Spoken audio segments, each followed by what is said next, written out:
옛날 중국의 한 작은 마을에 매우 현명한 노인이 살고 있었습니다. 사람들은 그를 지혜의 샘이라 불렀습니다. 그의 이름은 황노인후앙레의였고 그의 지혜는 멀리까지 소문이 나 있었습니다. 어느 날 이 마을에 큰 난제가 발생했습니다. 마을의 중요한 수로가 막혀버려 물이 흐르지 않게 된 것입니다. 마을 사람들은 물이 없으면 농사를 지을 수 없었고 그로 인해 마을 전체가 큰 위기에 처하게 되었습니다. 마을 사람들은 모두가 함께 문제를 해결해 보려고 했지만 아무도 그 원인을 찾을 수 없었습니다. 마침내 마을 사람들은 황 노인에게 도움을 청하기로 했습니다. 그들은 황 노인의 집을 찾아가 상황을 설명하며 도움을 요청했습니다. 황 노인은 조용히 듣고 나서 이렇게 말했습니다. 여러분, 문제를 해결하려면 먼저 문제의 단초를 찾아야 합니다. 단초는 문제를 풀어가는 실마리입니다.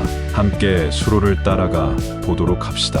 황 노인은 마을 사람들과 함께 수로를 따라 걸어가기 시작했습니다. 그는 천천히 그리고 신중하게 수로의 각 부분을 살폈습니다. 마침내 그는 수로의 한 부분에서 작은 바위가 비스듬히 놓여 있는 것을 발견했습니다. 그 바위 아래에는 작은 구멍이 있었고 그 구멍을 통해 흙과 돌이 조금씩 흘러들어가 수로를 막고 있었습니다. 황 노인은 미소를 지으며 말했습니다. 이것이 바로 단초입니다. 문제를 해결하기 위한 시작점이지요. 이 작은 바위를 치우고 수로를 청소하면 다시 물이 흐를 것입니다. 마을 사람들은 함께 힘을 모아 바위를 치우고 수로를 깨끗이 청소했습니다. 그러자 수로는 다시 물을 흐르게 되었고 마을은 다시 평화를 되찾았습니다. 사람들은 모두 황 노인의 지혜에 감사하며 그의 가르침을 마음속에 새겼습니다. 그 후로 마을 사람들은 어떤 문제가 생길 때마다 단초를 찾아라는 황 노인의 말을 기억했습니다. 그리고 그들은 문제의 단초를 찾아 해결해 나가면서 마을은 점점 더 번영하게 되었습니다. 우리들은 생활하는 가운데 여러 가지 문제를 만날 수 있습니다. 개인에 따라 크고 작은 문제들이 앞을 가로막을 때가 있습니다. 문제의 크고 작음에 상관없이 각 개인은 본인의 문제가 가장 크게 보이는 것도 사실입니다. 비단 이 문제는 개인뿐만 아니라 단체의 경우에도 생기게 마련입니다.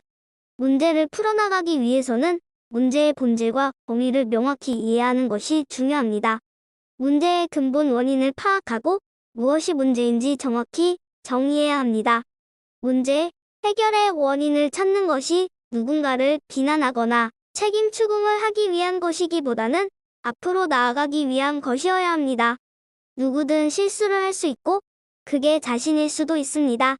단초라는 말은 일이나 사건을 풀어나갈 수 있는 첫머리를 말합니다.